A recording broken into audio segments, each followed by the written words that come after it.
Hey, what's going on, guys? It's Timmy Johnson, and you're listening to MMALatestNews.com. It's time to roll, baby. Hello and welcome back to MMA Latest News. My name is James Sweetenham and we've got an absolutely stacked show for you today. Of course, we're talking the big one down under. It's Robert Whittaker versus Israel Adesanya. What a card, and we all can't wait for it. Now, make sure you leave your comments in the comment section below and I will get to them at the end of the video. But let's talk about it. Whittaker, Adesanya, the middleweight champion of the world versus the interim champion. And this one isn't going to be anything short of an absolute barn burner. It's a complete 50-50 fight in my view. Robert Whittaker, the champion from Australia. Israel Adesanya, the challenger, New Zealand. It's a trans-Tasman rivalry. There's going to be about 60,000 mad Australians packed into that stadium in Melbourne, and it'll be one hell of an atmosphere. Who do I think's going to win? I will be supporting on the night Mr. Bobby Knuckles, Robert Whittaker. I think in terms of Octagon IQ, you won't find anybody with more ability than him. I think he's really come of age since moving up to 185, and his last few performances against Derek Brunson, Jacare Souza, and then those two absolute wars with Yoel Romero, he's really come into his own, and he looks like he's going to be the middleweight champion for a very long time to come. One thing that he's lacking, though, going into this fight, he's not been in the octagon for a very long time. Of course, he had that absolute war with Yoel Romero the first time around. I think most of you will remember that he fought on one leg. In the second fight, he fought with one arm, and he just about scraped through it. He got knocked down twice by the huge Cuban, didn't he? But he managed to see it through. He showed that he's not just a skillful fighter. He's got all the bottle in the world, and he showed that in abundance. But he's had so long out of the cage. His last fight against Kelvin Gastelum didn't go ahead because he had a collapsed bowel and an injured hernia. This isn't ideal. Israel Adesanya has been as active as anybody in the UFC at the moment. He's regularly in the cage. And Robert Whittaker, with all that time out, if he is a bit rusty, then Adesanya will be able to expose that. Israel is an absolutely dynamite kickboxer. And although it was at 170, Robert Whittaker was found wanting when he took on Stephen Wonderboy Thompson. So if Israel Adesanya can employ similar tactics, he really does have a chance in this fight. The UFC are constantly on the lookout for draws, and with the likes of Conor McGregor beating up old men in bars and John Jones constantly taking cocaine, we need stars who are going to be consistent. Israel Adesanya is that man. He's a good talker on the mic. He has flair in the octagon. People are talking about him. So I think the UFC are going to want Adesanya to get a victory. The Australian crowd, of course, are going to be supporting Robert Whittaker. It's a complete 50-50 toss-up. Either man could win this one. They've both been in wars. They've both got the minerals. Adesanya, obviously, coming off the back of an absolute fight of the year contender against Kelvin Gastelum. So this is going to go either way. It's going to be a great fight, and we will be doing a watch-along, so make sure you tune into that. But we've also got a cracking co-main event. Dan Hooker, Raging Ally Quinter. Another complete 50-50 fight. Two men who love to go to war, and they've been on hard times as of late. Of course, Raging Al put in a very valiant performance against Khabib Nurmagomedov and then came back with a big win over Kevin Lee. And it looked like maybe he could be venturing his own little route towards another shot at the belt, but it all sort of went wrong when he took on Donald Cowboy Cerrone, and he got beaten. What was a shock to quite a lot of people. He now needs a huge statement in Australia against Dan Hooker. But Dan Hooker's not going to lie down. He's a complete warrior. And I know he lost to Edson Barboza, but he went through the absolute trenches in that fight just to see out as far as he did. So who wins this one? I'm going to lead towards Raging Al, but if that Australian crowd can get behind their man, then Dan Hooker, we cannot write out under any circumstance. Now, moving on, we've finally got confirmation. It's been going back and forth for so long, but Kamaru Usman will take on Colby Covington at UFC 245 in Las Vegas, and this isn't a brilliant fight.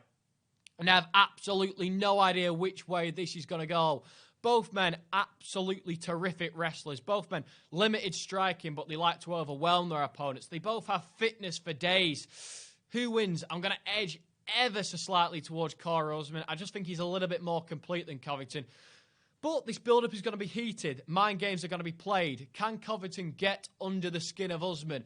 Of course, Covington, one of the most controversial stars in the sport. He wears his Make America Great Again hat. He's a huge Donald Trump supporter. Usman, obviously, an immigrant. It's a fight with a lot of racial tension. It's got to be interesting to see how this all plays out. Will the promotion be based around that? I assume it will. That's what's going to sell pay-per-view buys. Covington He's a star in some regards, but in others he's not. I don't think he's quite the moneymaker that he likes to make himself out to be. His pay-per-view buys aren't as good as he tries to make them out to be. He isn't somebody who's wanted by all the talk show hosts. He's not quite cracked superstardom. But if he can get a belt around his waist, then he might just break out into becoming a superstar. Of course, he also does a lot of things outside the cage which people just don't like. His treatment of women, people don't like. His political views, people don't like. He tweeted Star Wars spoilers, unacceptable. But if he wins, he will be leaning towards becoming one of the biggest stars in the sport. He trash talks, not necessarily as good as the greats. He's not a Chael Sonnen. He's not a Michael Bisping. He's not a Conor McGregor. He's stuttering and stumbling all over the place. But what he does do better than everybody else is he just goes deeper and deeper and deeper. That Matt Hughes line after his last fight was absolutely disgraceful. But people are talking about him. And if he can get the victory, he'll be, in terms of superstars, probably at the top of the pack. But Kamaru Usman isn't going to be interested in that. He'll be coming for a win. He beat Tyron Woodley last time out, somebody who was considered amongst the greatest welterweights of all time, and Kamaru Usman absolutely ran for it, made it look like it was a champion versus a journeyman. Not a close fight by any stretch of the imagination. So on the back of that, Usman has to be the favourite for me. Now we're going to move on just to what happened over the weekend. Jared Cannonier. I'll be honest with you, I said on the last live, I thought he was going to lose this one. I thought Jack Hermansson was going to be a little bit too much. I thought he was the sleeping giant of the division, and how wrong was I? Jared Cannonier took the fight comfortably.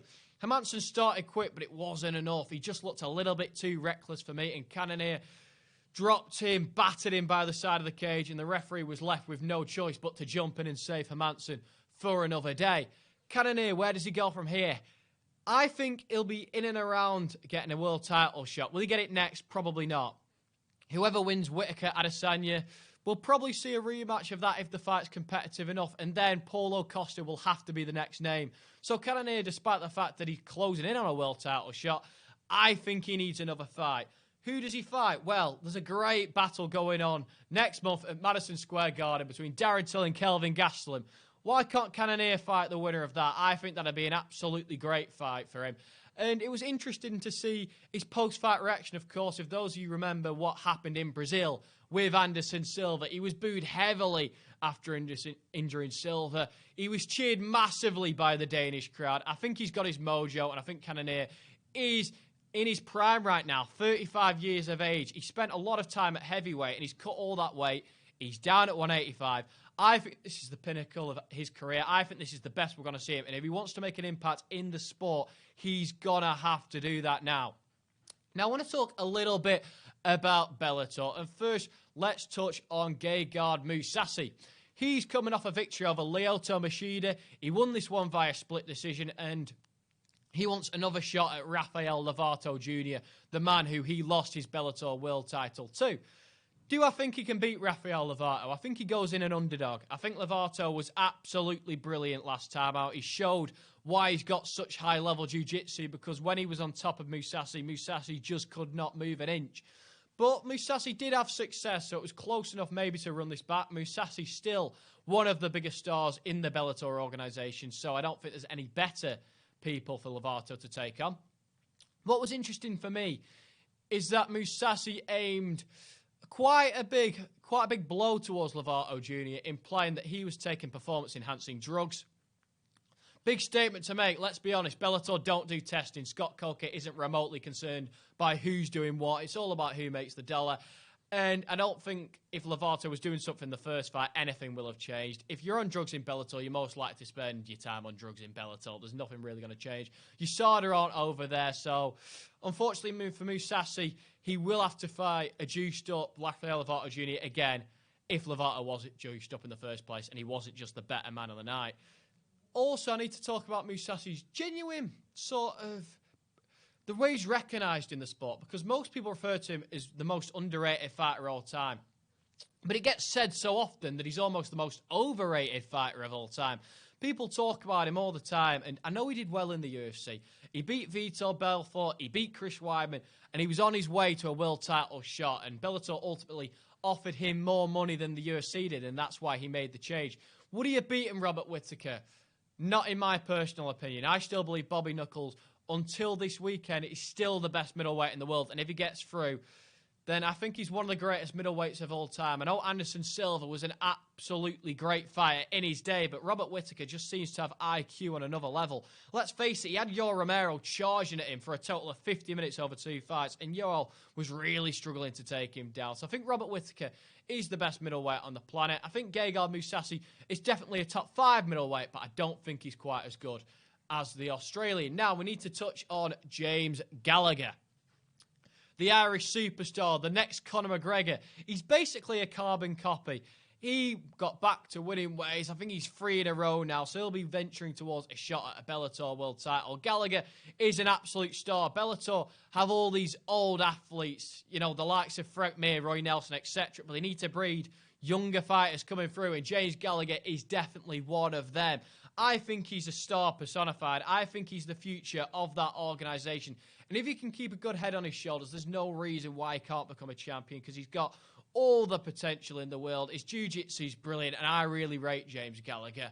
An MVP, another superstar. People accusing him of ducking fights left, right and centre on his way up, but he took part in the Bellator welterweight Grand Prix. He beat Paul Daly, and yes, it was a close fight, but I still felt he did enough to get the victory. Now, he lost, didn't he, badly to Lima, and it was a shocking knockout, but he's back to winning ways now. He scored a huge knockout himself and then mugged his opponent while he was on the floor, which I think serves MVP to having quite a short memory, because he was wobbling all over the place last time around, but that is what it is. He'll be working towards another world title shot. The winner of Lima versus Rory McDonald in that Grand Prix final, I think that's written in the stars for MVP to get another big fight. That'll be the one for him. And let's address some of the comments. Jared Morris predicts a draw in the main event, and that's an interesting perspective, because I don't think many people have picked that. But in saying that, not many people can really split these men either. Robert Whittaker, a brilliant fighter. Israel Adesanya has all the potential in the world. This one really could go either way. Yes, I'm a biased man. I love Bobby Knuckles, but I'm not for 1 second thinking this is an easy fight. Israel Adesanya is 17-0 for a reason. Nobody's been able to solve that puzzle yet. Kelvin Gastelum came close, but it wasn't enough. And Kelvin Gastelum's certainly an excellent fighter himself, so this could go either way. Bobby Knuckles has all the ring experience in the world. If it goes late, I do fancy him, but Israel Adesanya showed that he's got fitness, so this could be a back-and-forth war. I think this is going to be an absolute striking clinic from both men. I think they're both going to show why they're so highly regarded in the UFC. And a lot of people can't pick this one, and you're definitely one of them. Now, fish sticks would beat him. Well, who knows? Who knows? That's definitely up in the air. What do you mean Romero struggled? I think Romero did struggle against Robert Whittaker in the first fight. Romero struggled to take him down early. He just about edged the first 2 rounds. But in those last 3 rounds, I think Robert Whittaker put on a bit of a clinic. I don't think Yoel Romero was close to beating him in those last 3 rounds. And then Robert Whittaker spent time on top of Yoel Romero in that last round. So yeah, I think Yoel Romero struggled to figure out Robert Whittaker. I don't think he was successful in taking him down. And I think he gassed out and Robert Whittaker's superior fitness shone through. So that's what I meant. Izzy versus Bobby Knuckles is a mixed bag on the promotion side. On one hand, Oz versus Kiwi, but Bobby holds both Kiwi and Australian heritage, so the crowd needs to support them both. That's true, actually. Robert Whittaker, although raised in Australia, was born in New Zealand. And I remember watching him on an Australian news programme, and he was saying that he represents both countries, and the news broadcasters were trying to sort of sway him towards Australia, but you could tell the way Robert Whittaker was talking that he really, really rates his heritage on both sides. It means a lot to him that he was born in New Zealand. Israel Adesanya, born in Nigeria, so he's also representing 2 countries. Look, the UFC has been a sport that for many years has spent its time in the United States and Brazil, and those 2 countries have sort of dominated. Now there's the likes of Adesanya and Whittaker coming through. It's really becoming a global sport, and I think this event in itself is a celebration of that. I mean, we've just seen a women's champion from China. We've seen Kamaru Usman from Nigeria. We're getting champion after champion from different areas of the world, and I think events like this in huge stadiums really do bring that into the open. MVP wobbled last fight. He got KO'd stiff. It was a bad knockout for MVP. I was sort of saying that he shouldn't be taking the mick out of opponents that got knocked out when you've been knocked out badly yourself. That was the genuine point I was making.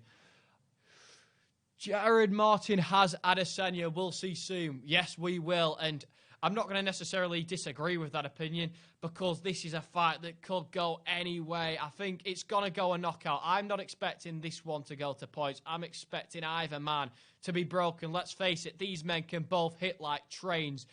And as good a kickboxer as they are going to take punches, and one of them I think is going to go. Whittaker to win in the third round.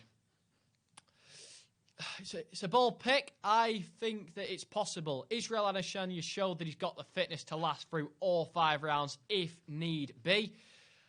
But will he get that far with Robert Whittaker? Robert Whittaker's so good, and we saw against Derek Brunson that he can take people out early. We saw again with Jacare Souza, and Robert Whittaker has fought in world title fights before. Yoel Romero never had. Yoel Romero obviously has. I mean, Israel Adesanya never has. So this is the biggest moment of his life. How's he going to feel when he walks out in front of all these Australians? Is he going to be taken aback by the atmosphere? Will the crowd, who are most likely going to boo him, will that get to him? He's never had that before. How's he going to feel being an underdog? How's he going to feel being the bad guy? It's going to be interesting to see. Israel will have improved, I believe, after the last fight. I mean, let's face it, he's only getting better and better. Every single fight, you can see the improvements. And his opponents were good. We saw him against Derek Brunson look great. We saw him against Anderson Silva look even better. Against Kelvin Gastelum, I think he's the best he has ever been. This is a fight that everybody's talking about. This is a fight that we're all going to be tuning in for. This is the man that I don't believe anybody could put the house on because it really could go either way. It's a great scrap. It's a great event. And I cannot wait for this one.